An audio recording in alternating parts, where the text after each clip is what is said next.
Fourth quarter action. College of St. Benilde Blazers up 13 points kontra JRU Heavy Bombers. Mix Bustos, Mikey Reyes, Roxana Montealegre. All the guys from ABS-CBN Sports. Magandang hapon po, kapamilya.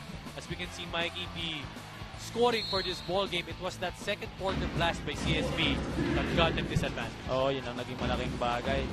And that quarter was big for Clement Luchu. If I'm not mistaken, mga 8 points siya nung quarter na iyon. So tingnan natin kung babalik sila kay Clement. But Clement starting the fourth on the bench for CSB. Yaki Haruna, 9 third quarter points. Right now, cardboard on left wing 3. Too short. Consistency so far an issue for JRU. They would have some spurts, Mikey, but couldn't get it really going to be able to create a rhythm. Naboa. Domingo. Pull-up jumper sa gitna. Too short. Good ba yung bolang yun? Good save by Dixon pero napunta sa JRU. Oh, good pass right here to Jarvi Ramos. Cuts this lead to 11. Velasco settling down. Sabi ni Naboa, relax lang. Down screen para dito kay Domingo. Wala yun. Naghahanap sa poste dito si Naboa. 8 seconds left on the shot clock. Gets a pick from Pagulayan. Naboa powers his way in. What a move there for Unique Naboa, just using his strength advantage against Bordon. Kita mo naman yung braso. Itong si Unique Naboa hanging in the air, finishing on his strong side. Meanwhile, balik muna tayo kay Roxanne Montealegre. Rox. Mix and Mikey, fourth quarter na, pero hindi pa rin natin nakikita ang umiti si Coach Verhel Meneses. At sabi niya, dahil daw dito sa quarter na ito, hindi pa rin niya nakikita ang hinahanap niyang presence of mind sa kanyang mga players. Sabi niya, nung high school kayo, alam niyo na ang teamwork at fundamentals. Pagdating sa college, I need you to make the decisions yourself. Dagdag pa niya rito, in this last quarter, hinahanapan niya ng aggressiveness ang kanyang players, ang tamang disiplina at focus, and more than anything, for them to forget about their mistakes to be able to move forward. Mix and Mikey. So teamwork to be able to avoid those mistakes. Yan ang preach ni Coach Verhel Meneses. But more than that, they have to be able to knock down their shots on offense. So okay naman sila, Mikey, defensively. No? Yeah, it's just that they're not making shots. Ito yung growing pains, of course, so yung rebuilding process ni Coach Verhel Meneses. As we look at this, 10 points, 5 rebounds, pero 8 turnovers para kay Jed Mendoza. So, yun ang mahirap dito. But of course, you take the good with the bad. As long as he's aggressive, he's gonna make mistakes. He's gonna grow as a player. His confidence will grow as long as he's on the floor. So magandang bagay din ito para kay Jed Mendoza, who's, you know, slowly but surely proving his worth as the new King Bomber. Well, to go with 8 turnovers, Jed Mendoza, as you mentioned, Mikey, 10 points and a whole lot of effort to be able to come back to this ball game. After a traveling foul, a foul was called on RR Pagulayan. First personal, as Mark Malyari will check in the ball game. Papasok si Malyari dito para kay Carl Bordon.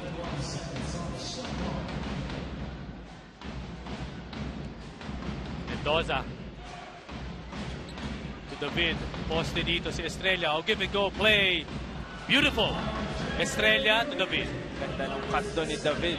Nakita niya na dumopol agad yung bantay niya. So right away, as soon as he released that ball, kumat kagad siya going to the rim. Ang ganda rin ang pasa doon ng kanyang teammate. Naboa. 2 high screens for him. Doubled on that one. Pagulayan. His version of a 3. Pero wala yun. Loose ball foul called on Edward Dixon.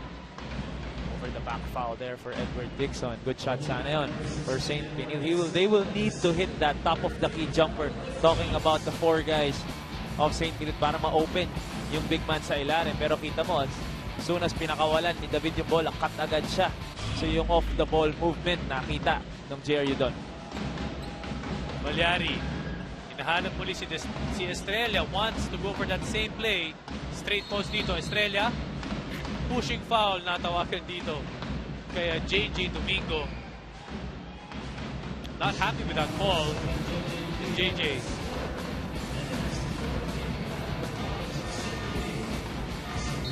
third team foul or make that 14th foul called on St. Benilde. Next foul is they will be on the penalty. Sa Naive, papasok dito sa laro kontra kay Gigi Domingo. Estrella baseline inbound. There's a no good dito. Cycles that play. Estrella, pupukol, wala. Rebound to Dixon. 7 minutes remaining in the fourth. Naboa directing traffic. Screen to Velasco. Velasco nakuha sa gitna. Naboa for 3. Wala pa rin. Rebound ng JRU. Mendoza tumatakbo. He is the marked man. All eyes on him. Estrella wants to make it this time. 0 for 2 on those back-to-back sequences. Maganda yung mga tira na nahanap dito ng both teams. Hindi lang din talaga makakonvert. Pero mabuti to for St. Benilde. Nagpapalitan lang sila. José Rizal needs. Ayun na, nag-stop na sila. Steal by Mendoza. Mendoza wants to go for his sidestep. Wants to go to make his move. Pero nabitawan ng bola. Balik ulit si CSB. Jed Mendoza's 9th turnover here. Nakakita niya may bantay. Yun lang. Medyo na-excite ng konti doon si Jed Mendoza. Frustration. He wouldn't want that kind of a double-double here. Mix. He is 1 turnover away from a double-double. Well, technically double-double as Naboa extends this lead to 14 points. Sabi ko sa'yo, mga Lasal Green Hills eh. Iba talaga. First inning Naboa, stand out. He was exemplary in high school and also pagpatuloy dito sa programa ng College of St. Benilde. RJ David for 3. A big man shooting a 3-point shot. Pero wala yun. Rebound ulit ng CSB.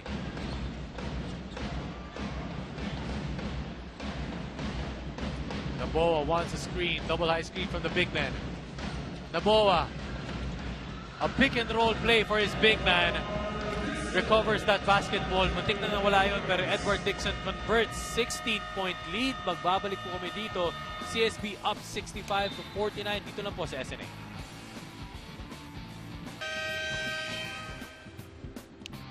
Liking the atmosphere right here in the Phil Oil Flying V Center. Some old school beats na napapangiti rin at the same time na na-feature sa TV. Ang ating mga nagagandahang mga fans dito sa Season 94 nakasuporta sa kanilang mga team sa NCAA. Kanina, Ignition, Arcade. Oo, Ngayon, Dilemma. Nelly. Napapa-sing along ako dito. DJ dito, medyo he knows what's up. Shout out to whoever is playing these songs here in the arena. I'm sure lahat ng mga nanonood ngayon may chance pang ipumunta dito. We still have 2 games, Migs. Yes. Again, 2 games. Mapua Arellano, EAC, EAC, and Sanbera. Of course, Atoy Ko, Jericho Deniera, Ariel Sison, Boyd Fernandez. Yan ang matchup ngayong hapon. RJ David. Too short. Pero kanyang rebound yun. Malyari, corner 3. Mark Malyari. Getting some fire, sparking something right here. 13-point lead, 65 to 52. Alex Malyari. Or make that Alex Malyari. Mark Malyari, rather. Pro na yun. Pro na pala yun. Pasensya na. First 3-point basket. Second 3-point basket of the game. Lugi naman kung may Alex Malyari dito. But unique na Boa. Unique na Boa. 2 3-pointers and an assist the past 3 possessions. Galing NCAA, unique na Boa. 10 points for unique na Boa. Thanks for correcting me, Mike. Hindi, kinorek mo naman sarili mo. Sabagay. Okay, napansin mo din. Pero ito, good show of sportsmanship. Unique na Boa. Ito yung pull-up jumper from that Mark Malyari 3-pointer. Ito yung Mark Malyari 3-point basket. Naive. Ulit to Naboa. He's been one of the bright spots para dito sa starting unit ni Coach T.Y. Tan. 10 points, 7 rebounds for a point guard. Malaskati Thompson numbers. Wow. Big name.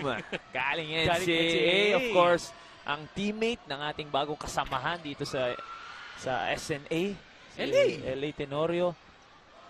Right now, they're 1-1. So, good luck to Kuya LA and the rest of the Sinaskati. Mark Malyari splits his free throws.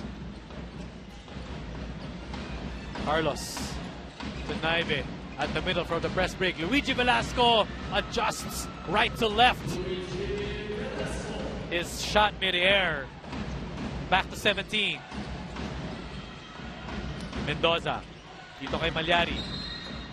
Malyari gets fouled. And nasa penalty po ang CSB. Malaking bagay ito for JRU with 4 minutes left, penalty ng CSB. So they need to be aggressive, attack the basket a little bit more. Ganda ng Euro step dito ni Velasco, starting from the right, finishing with the left. Of course, Luigi Velasco is the son of a former CSB coach, Gabi Velasco. Makes his first free throw. Ito pong si Mark Malyari. 5 on the floor para sa CSB. Lucho Velasco, Naive, Carlos. And make that pagulayan para naman sa JRU. Esguera, Mendoza, David, Malyari, and Gordon. Points in the paint. Clement Lucho is the main culprit of that advantage. Plus 20. 44-24. Pinasang anong kapwa Zobel mo? O kasi shoot ko na eh. Assist daw dapat. Pero turnover dito para sa CSB. 20-16.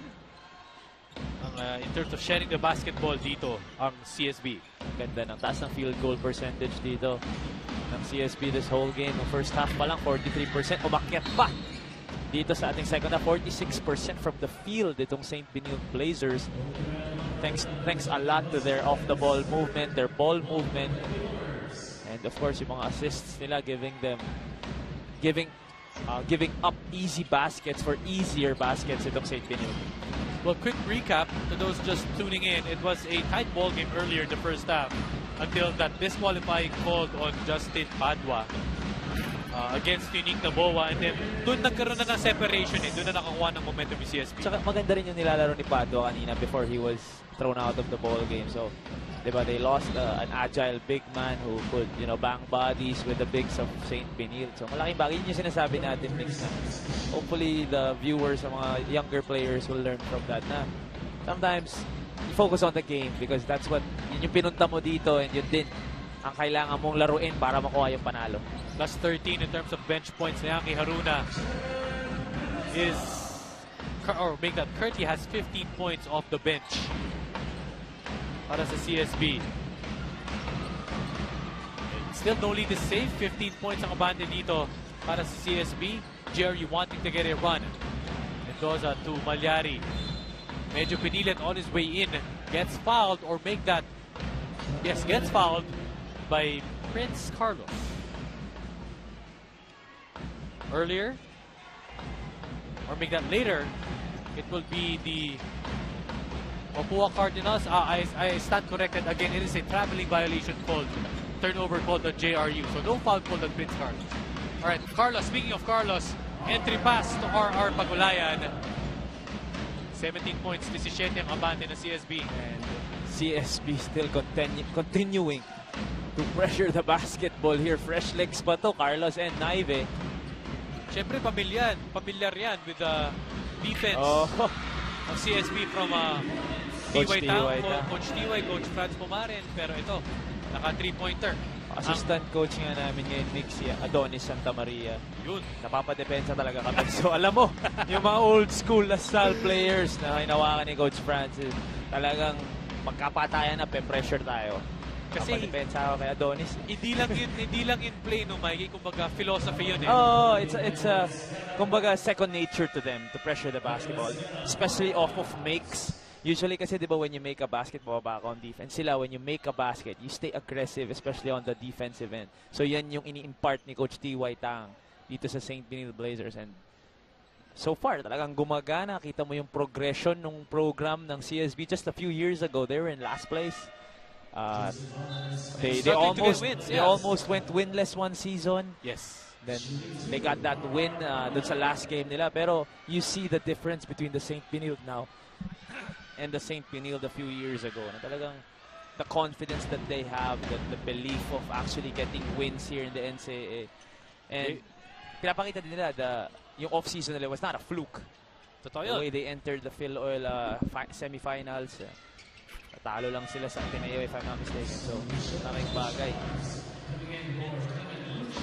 Of course, Mr. Melchor Davina from Mapua, and of course, Mr. Paul Supan. As that was happening, of course, Mr. Marlon Carlos, Coach Dax Castellano from CSB, Manto from CSB. As that was happening, Leo Esguerra earlier fouled out of the ball game. But you mentioned earlier, Mikey, no fluke for CSB.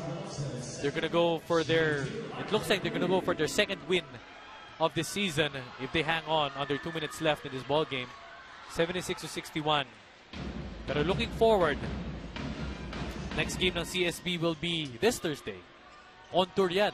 Oh, Kontra away Letran. sila. Away sila. At Letran. Oo. At alam mo na, kaguluhang mga Letran fans lalo na pag pumupunta doon. So, I'm sure Coach T.Y. Tang will forget this game right after this. Then tomorrow, start preparing for Letran. Habang ang JRU naman, naka 5 games na. Their next game will be, if I'm not mistaken, August 10, Friday pa. So, Jed Mendoza still not giving up. 12-point lead ang advantage dito ng CSB.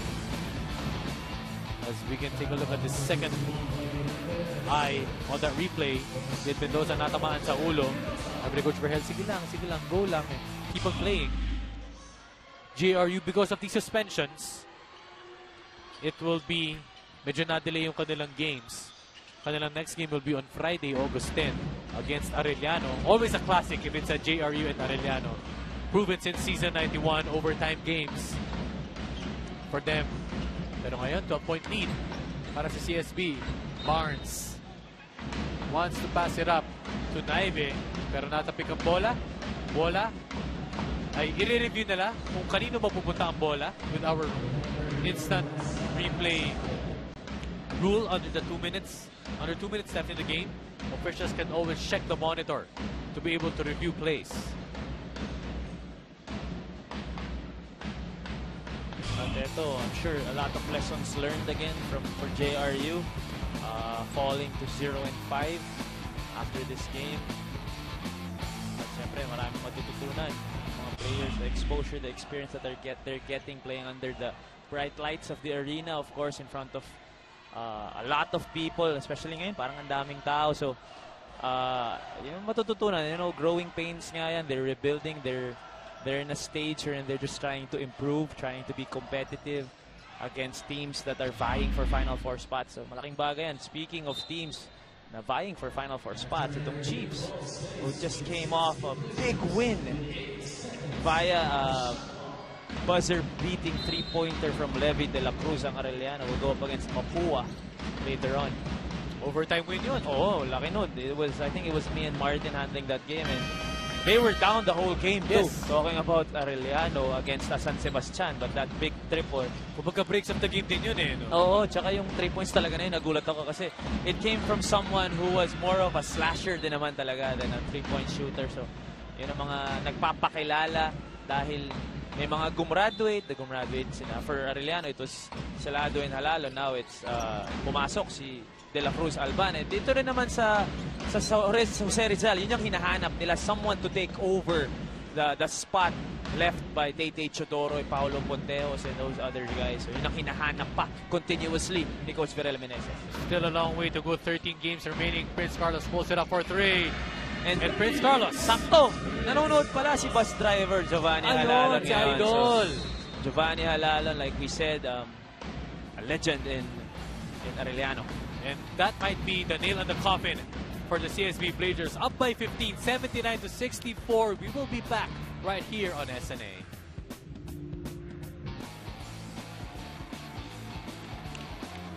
The Mapua Cardinals, led by Coach Atoy Ko, the fortune cookie, currently has a 1-2 standing against the Arellano Chiefs, who are 2-1 currently at third place, tied with the Letran Knights, the Perpetual Haltas.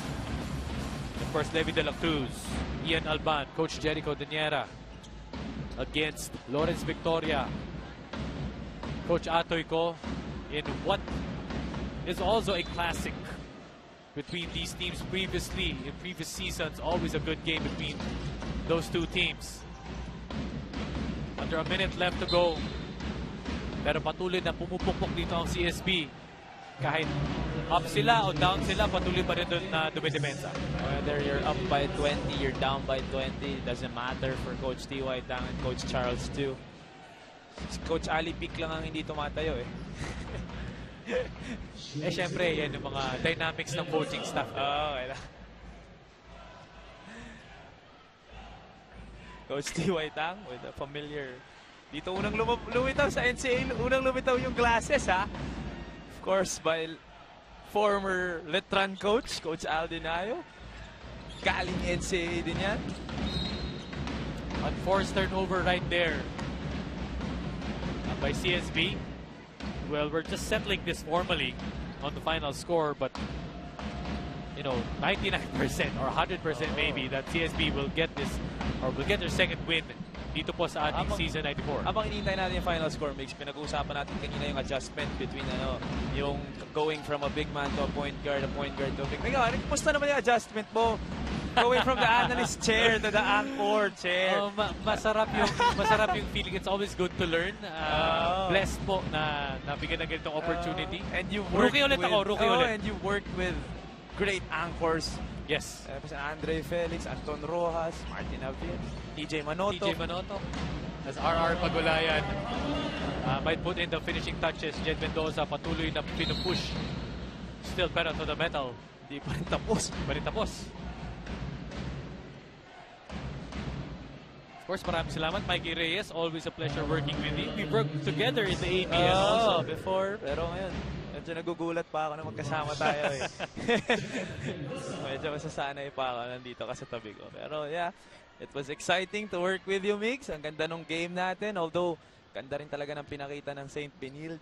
Talagang lumayo sila in that big second quarter. Here in the fourth quarter, hindi na din sila pumayag. José Rizal was trying to make a comeback.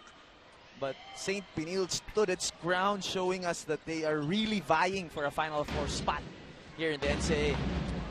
And with 7 seconds to go, it will be the CSB Blazers winning against the JRU Heavy Bombers 81-66. Coach T.Y. Tam and Coach Verhel Meneses showing some sportsmanship and some love right there. You know, even though things got chippy earlier, had some color with the ejection of Justin Padua, but cool, calm, and collected. CSB Blazers up right now for their second win, 2-2 against the JRU Heavy Bombers, who are still winless at 0-5. 81-66 po. Wagi ang CSB Blazers.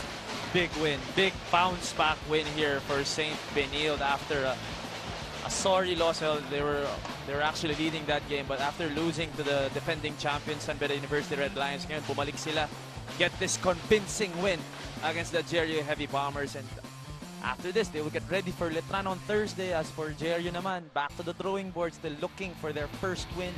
At ito, Mix, ang ating scorer of the game, again a big performance both figuratively and literally. Entry Our pass chair for to Clement PGM Luchu. Tangkat-Sagad scorer of the game. Again, Also, our magawa best doon. player, itong si Clement Luchu, just a big performance, 20 points, very efficient night.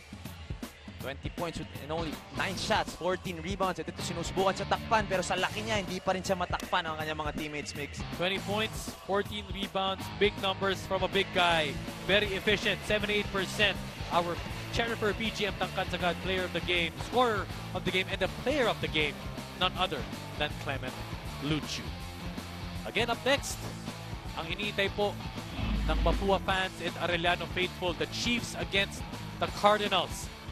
Right now, and the Mapua Cardinals looking to get their second win, habang ang AU Chiefs naman wanting to get their third. Yankee Haruna has also been big para dito sa CSB Blazers. Aji Miranda stepping up, the rookie for Coach Berhel Meneses, and of course, this prized rookie, first-year player for Coach T.Y. Tang, Justin Gutang, Darius Estrella, Achi Miranda again, Darius Estrella, Edward Dixon. Maraming salamat po para sa lahat po ng ating mga kapamilya. Vix Bustos, Mikey Reyes, Roxanne Montealegre. Maraming salamat po for tuning in to the 94th season of the NCAA.